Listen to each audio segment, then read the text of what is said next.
नमस्कार जी, मैं मनोज कुमार, जिला परिषद सदस्य, वार्ड नंबर 10 करिया, जिला चंबा से।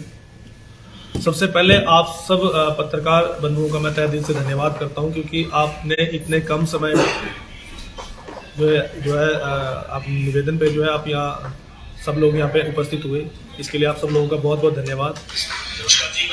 आज का जो हमारा ये मुख्य उद्देश्य था इस वार्ता का, वो ये था कि काफ़ी लंबे समय से हम लोग मिले नहीं थे। एक तो सबसे पहले आप सब लोगों के साथ मुलाकात आपसे जो है काफ़ी दिनों तक अनटच रहे, चुनावी दौर था, तो विधानसभा चुनाव थे, सभी ने अपनी अपनी तरफ से जिस तरह से हो सकता अपने अपने लेवल पे मेहनत करी है, और आगे की किस तरह से कार्य हो सकते हैं वो आप सब लोगों का मार्गदर्शन भी हमारे लिए महत्वपूर्ण है। और दूसरी बात, अब चुनाव हो चुके हैं। सर्वप्रथम तो मैं बहुत मुबारकबाद देना चाहूँगा हमारे चंबा सदर के नवनिर्वाचित सम्मानीय विधायक श्रीमान नीरज नैयर जी को, कि उन्होंने जो ये कार्यभार चंबा का संभाला है। और हमें ये पूर्ण उम्मीद है कि जिस तरह से चंबा की जनता ने उन पर विश्वास जताया है, इतने भारी बहुमत से जो है उन्हें विजयी बनाया है, काफ़ी उम्मीद है चंबा के लोगों की, और हमें पूर्ण विश्वास है कि वो उन उम्मीदों पर बिल्कुल खरा उतरेंगे जिस तरह से विश्वास जो है लोगों ने जताया है। और इसके अलावा प्रदेश सरकार को बधाई देना चाहूँगा, उन्होंने अपना कार्यकाल संभाला।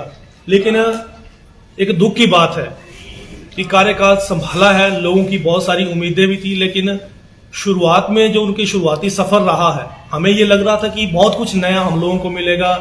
हिमाचल प्रदेश के लिए जो कमियां कहीं ना कहीं पिछली सरकार के वक्त रही है, वो इन कमियों को जो है वर्तमान सरकार वो पूरा करेगी। लेकिन कमियां पूरी तो करना बहुत दूर की बात है, लेकिन जो कोई सुविधाएं हमारे ग्रामीण क्षेत्रों को मिली थी, उन सुविधाओं के ऊपर भी पानी फिरता हुआ जो है नजर आ रहा है। आज मैं सिर्फ अपने वार्ड की बात करूंगा, जिला परिषद करिया वार्ड, इसके अंतर्गत 16 पंचायतें आती है, और 16 पंचायतों में हमने पूर्व विधायक श्रीमान पवन नैयर जी के सहयोग से, पूर्व मुख्यमंत्री श्रीमान जयराम ठाकुर जी के आशीर्वाद से, हमने अपनी 16 पंचायतों के अंदर 12 सड़कों के सर्वे करवाए, और उन सड़कों में 8 सड़कों की अप्रूवल आई, और उनके सभी के कार्य भी लगभग शुरू हो चुके हैं। 2 सड़कें बची है, आचार संहिता लग गई थी, उसके बाद अभी भी जो सड़कों के शिलान्यास बचे हैं वो हम जो हमारे नवनिर्वाचित विधायक है श्रीमान नीरज नैयर जी, उनके सहयोग से उस कार्य को भी हम अंजाम तक पहुंचाएंगे, जैसे इनकी जो है ओथ होती है। उसके बाद जैसे ही वो कार्य हमारे बचे वो हम करेंगे। इसके अलावा जो शिक्षा क्षेत्र में जो कार्य हुए थे काफी बेहतरीन रहे हैं। हमारी 16 पंचायतें, उसमें हमारे 8 स्कूल जो वो अपग्रेड हुए और नए खुले हैं, जिसमें हमारा सीनियर सेकेंडरी स्कूल जो है वो रान बना है, ग्राम पंचायत सरान के अंतर्गत आता है। और इस स्कूल का जो अगर हम लोग दायरे की बात करें, हमारी ग्राम पंचायत गुआड़, ग्राम पंचायत सराहन, इन 2 पंचायतों के जो गांव थे, जिसमें बेईग्रां, सरी, मांद्रा, गुआड़, जिजरेड, रान, इस तरह के काफी अपर एरिया, जहाँ के 2 से 2.5 घंटे का रास्ता जो वो साउ पैदल जाना पड़ता था, और उसके बाद 2-2.5 घंटे का रास्ता जो वो वापस, यानी कि 5 घंटे का सफर उनका जो है उस आने जाने के टाइम में निकल जाता था। लेकिन आज हमें जो ये स्कूल हमें रान में मिला है, वो काफी बड़ी सौगात हम लोगों के लिए, और काफी अच्छा वहां का स्टाफ अभी जो नया आया है बहुत मेहनत कर रहे हैं। प्रिंसिपल भी काफी एक्टिव है, और जो स्टाफ नया ज्वाइन हो वो भी काफी मेहनत कर रहे हैं बच्चों को पढ़ाने में।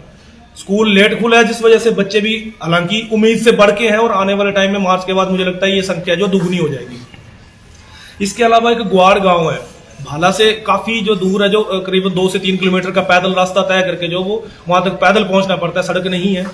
तो वहां तक जो वहां के जो बच्चे हैं, वो पहली कक्षा के बच्चे वो 5वीं तक भाला में आता था, आज उन्हें वो सुविधा प्राइमरी स्कूल के गुआड़ में मिल गई है।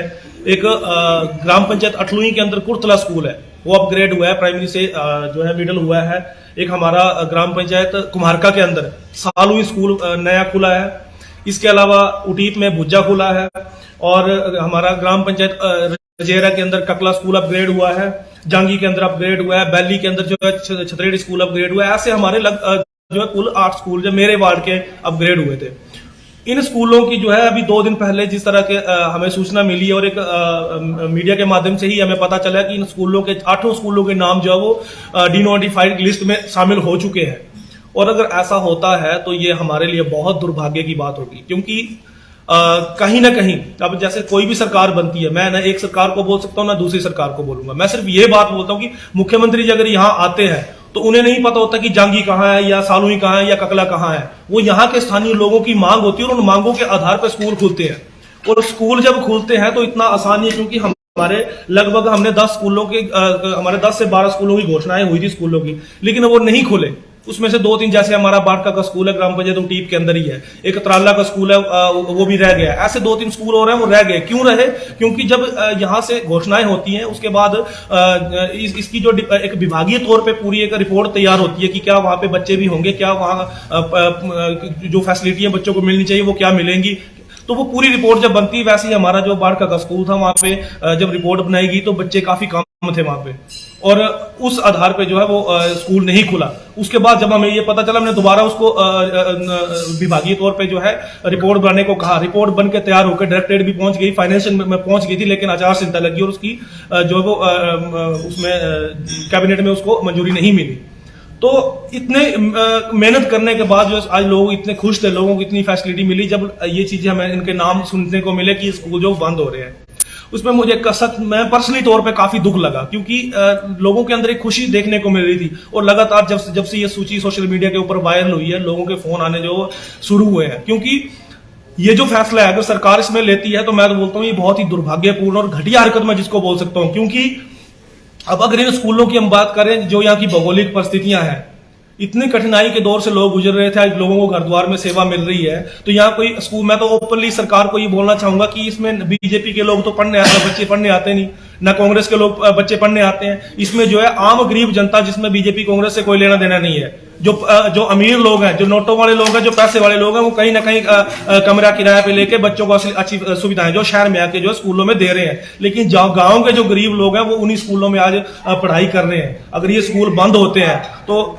बहुत ही दुर्भाग्यपूर्ण बात हो, जिस तरह के लोगों के कॉल्स आ रहे हैं। और मैं जो है सरकार को ओपनली ये चेतावनी देना चाहता हूं कि अगर हमारे ये स्कूल अगर बंद होते हैं, अगर सरकार जो है इन स्कूलों को बंद करती है, तो कहीं ये एक भयंकर आंदोलन का रूप लेगी। और जितने भी हमारे स्कूलों के मैंने नाम बताए, हम जो है स्कूलों के अंदर ही वो धरना प्रदर्शन करेंगे और आंदोलन करेंगे, चाहे वो इसके लिए कुछ भी करना पड़े। क्योंकि यहाँ बात पार्टियों की नहीं, बात है बच्चों के भविष्य का सवाल है इसमें।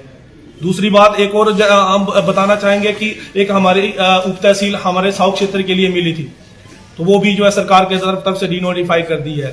तो इस तरह की जो ये बंद करो अभियान जो सरकार ने शुरू किया है, हम ये निवेदन करना चाहेंगे वर्तमान सरकार से कि जो आपने चुनावों के वक्त वादे किए हैं, उन वादों पे आप खरा उतरेंगे, उस उम्मीद के साथ जो है लोगों ने आपको चुन के जो भेजा है। और जो सरकार हिमाचल प्रदेश में पूर्ण बहुमत से बनी है वो इसलिए क्योंकि लोगों ने जो अपने वादे किए थे, अब अपने वादे तो कहां पूरे करने, जो वादे जो पुराने काम हुए उनको भी बंद करने पे तुले हुए हैं। अगर आपको कहीं लगता है कि स्टाफ की कमी है, आप स्टाफ को भरिए, हम उसका आपका जो है उसमें समर्थन करेंगे।